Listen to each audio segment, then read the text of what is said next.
up next, we've got Robin from Wehype talking about influencer marketing in mobile gaming.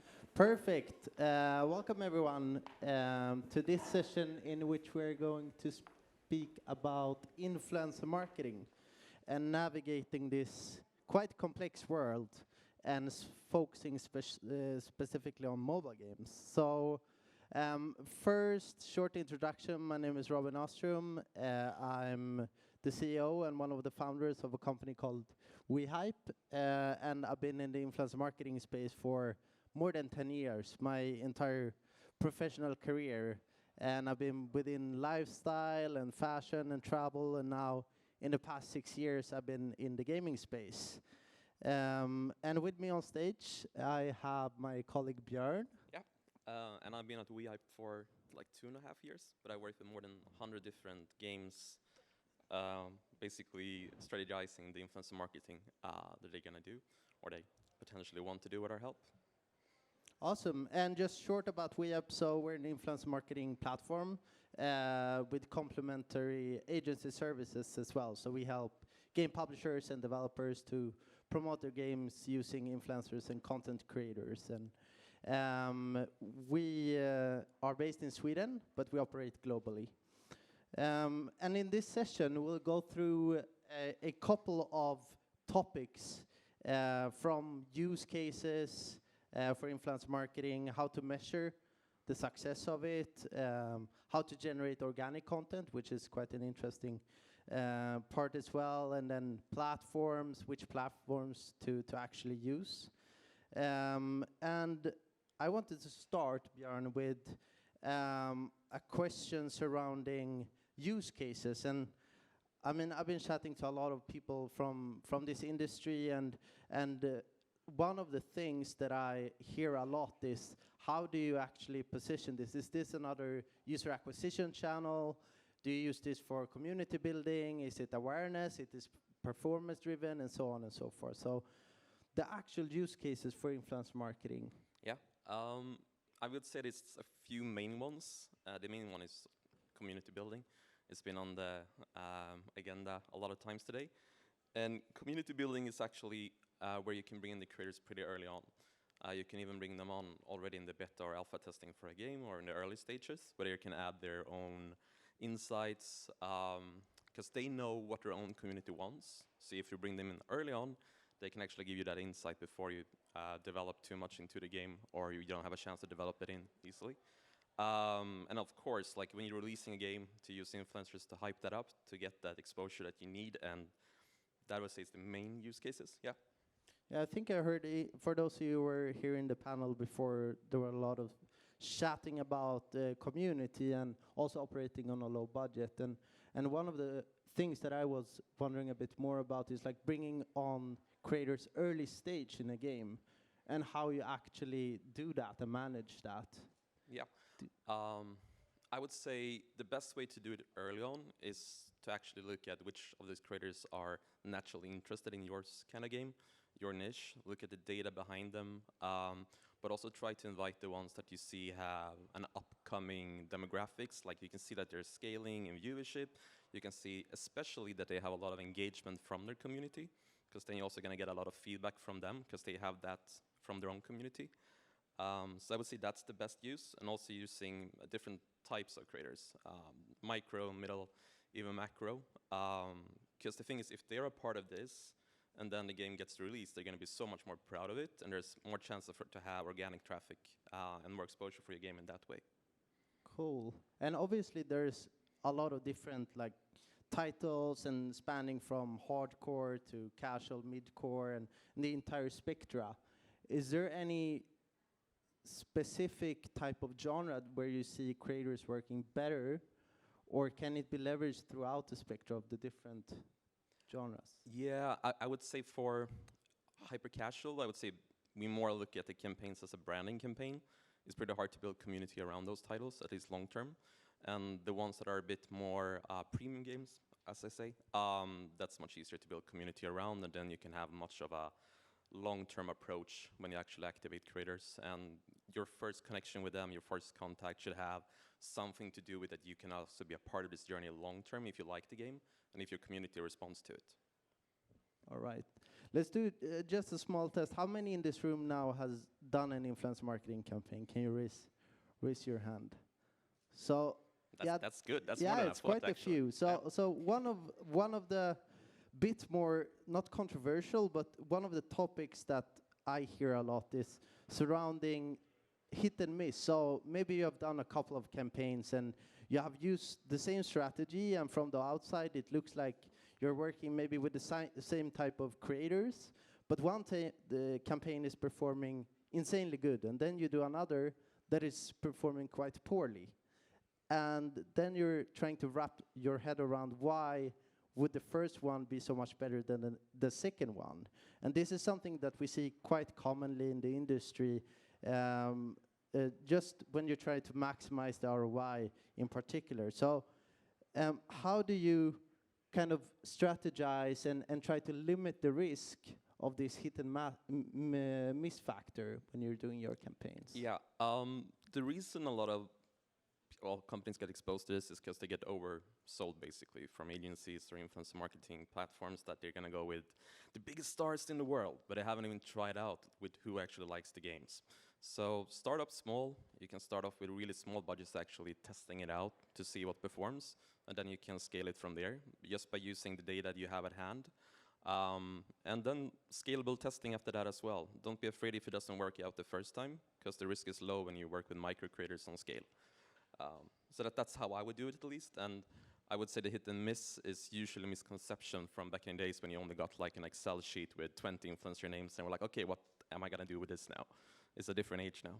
All right, and on that topic as well, when it comes to measurement and actually trying to understand the value that you got out from doing these campaigns, how do you measure the success factor? Can you do you look at ROAS metrics, or do you look at more brand awareness metrics, or how should you look at that?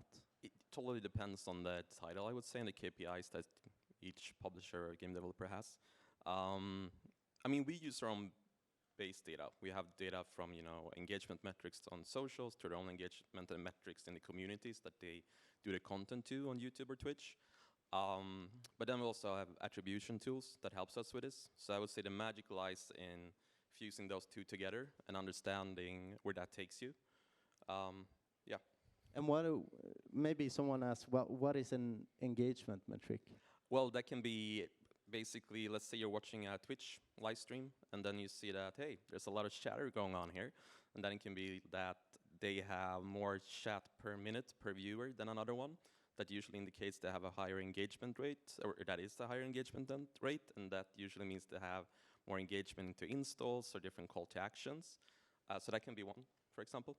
Okay, so now I'm going to challenge you, because we can speak about engagement and awareness, and that's good for kind of building your game and brands in the long term. But if I actually care about getting installs and driving ROAS, how should I go about that? What do I do?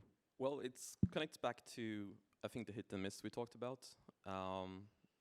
If you want to scale, but with ROAS, scale small, continue to analyze the data early on, but also asks for insights from the creators, because they are the ones who knows their communities best. It's impossible for anyone to know all the different communities and what triggers they act to, what works for them. So listen to the creators and let them be creative. That's the first tip. Don't be too strict, and start small. Start scaling once you see traction, and then tap into that gold vein, because then you know what's gonna work.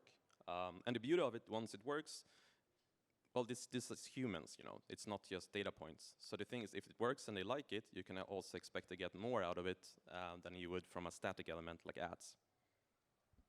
All right, and I mean, I see a lot of mobile publishers leveraging TikTok now, for example, on the more TikTok ads that you do and so on. But there are also other platforms. There are Twitch, it's YouTube, and how do you actually navigate this kind of complex environment of understanding, okay, I have let's say I have 100K in budget and I have a particular type of game. How do I understand which platform is the right one for me? Well, behaviors of the demographics you're looking for is the one I would say. Like the communities and the creators act differently on YouTube compared to Twitch, and the behavior of actually watching the content. On Twitch, you have a possibility, for an example, because it's a live platform with a live stream, which makes that if you have a good game and you think you can handle the pressure of it being viewed by so many people in real time, use that. That's a leverage you can use. On YouTube, you can hide it, but on Twitch, you can't. So, for example, if you have a very in-depth game with a lot of content around it, you can definitely go into Twitch. But let's say you have a super casual game, it's probably not a good idea to release like a 10-minute video about all the amazing features in the game and not let the creator be very, creative with it. So it totally depends on what you want to do with it. Both platforms have its ups and downs, Cool. And on that topic, I have a little hack. When we started the company 6 years ago, I was doing all the campaigns myself, and at this time I did one campaign with a Twitch streamer for a small mobile title. And the hack here is actually I was in direct contact with the gaming company and with the creator, so I could see in real time how many people converted into the actual game, and I could feedback that to the creator. And he had 100 viewers, and we managed to get to 80 of those viewers converted into the game during this session. It's obviously quite hard to scale because you would need to be in kind of communication with all of them, but that can be a very good hack initially to see, and also the effect of actually doing live streaming campaigns, which is quite rare in the mobile space so far, but we see that growing as well, right? Yeah, I mean, that sounds like engagement assets right now, which is basically, let's say you're watching a Twitch stream, and then you have a creator playing your game, they're enjoying it, talking to their community, then suddenly it pops up like an overlay that states, hey, a new commander joined the kingdom or something like that. And that's actually someone from their community joining that game and installing it. And that creates a whole different element where you can actually interact with the creators by being active with the content. Cool. So, I mean, the most popular part of doing influencer marketing today is paid. You're paying a creator to do a live stream or a video or an image on Instagram or whatever it might be. But there's also another part of it which is much more organic. So you wouldn't want to pay a creator time over time to do something. That's becoming quite costly in the long term. So if you want to kind of convert into a more organic way of working with creators, is there any tips? Is this possible, and how do you actually do that? It's possible to an extent. You need to give them real value, like in-game items, access to online, offline events. Give them access to something they can create content around, and they're going to give you back multiple value of that. And basically give them a chance to make the game the hero of the content, and then they're going to sell itself. And then their content is going to grow, their community is going to grow with it. And that's as well on the organic side of things. In the last panel, we were speaking about, or just a short tiny bit about scripted videos. So this is also something that I see quite commonly. You want control, obviously, what is being said about your game and your brand. So you might be very kind of tempted to give a script to the creator, say these talking points and do this in this way, which can feel like it's relevant at first, but many times that really draws down the result of something, because in essence it's really about authenticity, right? So how should you go about when you want to keep the brand safety aspect of something, but you also want the results? How do you advise customers on this? Good question. Thank you. I would say the best thing is probably to set some clear CTAs. Let the content creator know what your goal is, what is the KPI of this, give them a target, and then give them the possibility to just do what they do best, which is being creative with it. So yeah, let's just give them the chance to do that, and it's going to be fine, I would say, but also make sure to vet them, of course. I mean, look at historical content, look what they've done in the past, look at their socials, and if you don't have time for that, there's partners for it for sure. So yeah, just be brave enough to let them create. That's my main thing about it. So the takeaway is that there is like a middle way in which you can still give some instructions, but allow for creative freedom. Yeah. I mean, creators want to do a good job. They want to understand, what do I need to do to actually do well in this case? Is it driving installs? Is it making my community buy this in-game item or this special skin, Because they want to make sure they do a good job. This is their job. This is their livelihood. So they're absolutely fine getting KPIs. They just want to be the one who actually gets there themselves. Cool. And is there, I mean, you've been working with tons of different publishers, from like the very large to smaller ones and so on. Or if there anyone in the crowd who wants to check out a particular company or a game, or maybe some that this company is doing this great. Yeah, sure. Well, one of my personal favorites is Stumble Guys, and how they work with their community. Even if you're a smaller creator, there's a chance for you to engage with it. I also think it's interesting how a bit older titles, with all respect, for like Star Trek Fleet Command, are still doing great on the community side, and it's still a game that's been out there for a long time. And also Clash of Clans, a game I like myself, and I've seen a spike in it recently, doing super well as well, just appreciating their community. Cool. Before we might, or I think we'll have time for one or two questions if you have that. But first, I want to give another tip that I see that can be efficient when you want to scale this, and that is also working with creators and trying to identify best performing content pieces that you can actually elevate through other channels, other UA channels, to try to do it a bit more cost efficiently as you're scaling it up. It can be a good complement to what you're doing. Lastly, before the questions, 3 takeaways. If there are 3 things that you think, I'm a developer or publisher and I should consider these things before moving into influencer marketing, what would that be? It doesn't need to be a gamble, would be the first one. There's a lot of data out there. There's a lot of possibility to start small and scale from that. That would be the first one. Second one is the one I've been preaching now. Let the creators create. Give them the freedom to do what they do best. And the third one, use data. There's data now. Surprise. So I mean, there's a lot of data already when it comes to other ways of monetizing and doing UA and so on. But for influencers, there's also a massive amount of data, and they're happy to share it to showcase that they can do well. So use the data sources that's out there. So data. Data. All right. Are there any questions in the audience on the topic of influence marketing? Yes, we have one over there. So, is it on? Can you hear me? Okay. I can just talk now. So I heard you talk a lot about giving advice, how you can do everything, and I understand that you are working as an influencer platform. So how can you actually support in like doing all the things you were talking about? Yeah, that's a good question. So, I mean, how can we potentially help you? It's a good plug in the end now as well. So, I mean, what we do basically is that it's quite a tedious process to do influencer marketing. There's a lot of steps that you need to do, from identifying the creators, negotiate, communicate, measure, pay, and so on and so forth. It can be quite hard to scale.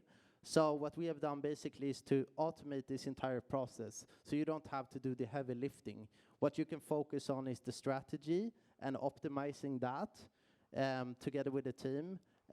So that's, I mean, in short, that's what we provide. So that platform combined with the agency services to help you with the strategy if you're quite new. Some customers, they're very great at it already, and some need a lot of support. Yeah, I think we're running out of time. So thank you everyone for coming. And if you have any more questions, feel free to reach out to me and Björn. Thank you guys.